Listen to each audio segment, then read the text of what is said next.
بسم اللہ الرحمن الرحیم صلی اللہ علی محمد صلی اللہ تعالی علیہ وآلہ وسلم۔ ناظرین کرام، آج ہم انشاءاللہ تعالی عقیقے کے حوالے سے بات کریں گے کہ عقیقے کے مسائل کیا ہیں، اور حدیث میں اس حوالے سے امام الانبیاء صلی اللہ علیہ وسلم نے کیا ارشاد فرمایا۔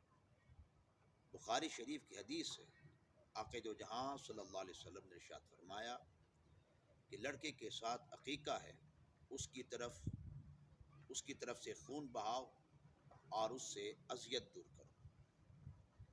تو اس حدیث سے معلوم ہوتا ہے عقیقہ کرنے سے بچے کی آنے والی زندگی آسان ہو جاتی ہے۔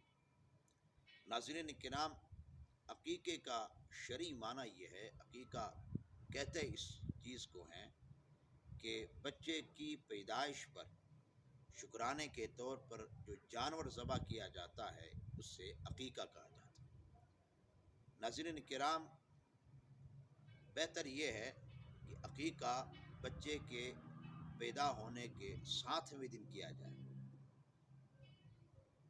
7ویں دن عقیقہ کرنا یہ بہتر ہے، اور 7ویں دن کا لحاظ اور شمار یوں کیا جا سکتا ہے کہ جس دن بچہ پیدا ہو اس دن سے پہلے والا دن 7واں دن ہوگا۔ یعنی بچہ اگر جمعے کو پیدا ہوا ہے تو جمعرات کا دن 7واں دن ہوگا۔ اگر 7ویں دن عقیقہ نہ کیا، زندگی میں جب موقع ملے، جب طاقت ہو، عقیقہ کرے، سنت ادا ہو جائے گی۔ اور ناظرین کرام، عقیقے کے حوالے سے یہ بھی بات سماعت فرما لیں، لڑکے کی طرف سے 2 بکرے عقیقے میں ذبح کیے جائیں گے، اور لڑکی کی طرف سے 1 بکری ذبح کی جائے گی۔ اور مناسب یہ ہے کہ لڑکے کے حوالے سے جو عقیقے میں جانور ذبح کیا جائے وہ نر ہوں، اور لڑکی کے عقیقے میں جو جانور ذبح کیا جائے وہ مادہ ہو۔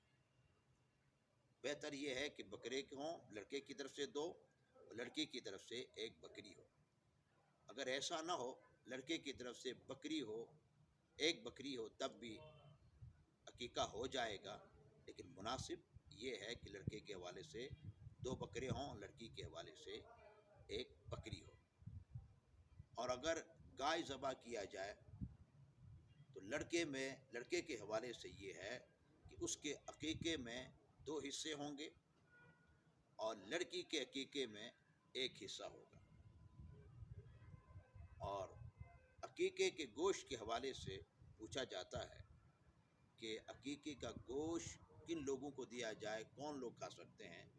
عقیقے کے گوشت اور قربانی کے گوشت میں کوئی فرق نہیں ہے، کہ جس طرح قربانی کا گوشت فقیر، غنی، دوست، احباب، رشتہ دار، گھر والے سارے کھا سکتے ہیں، اسی طرح عقیقے کا گوشت فقراء بھی کھا سکتے ہیں، امیر بھی کھا سکتے ہیں، بچے کے ماں باپ کھا سکتے ہیں، عزیز و اقربا کھا سکتے ہیں۔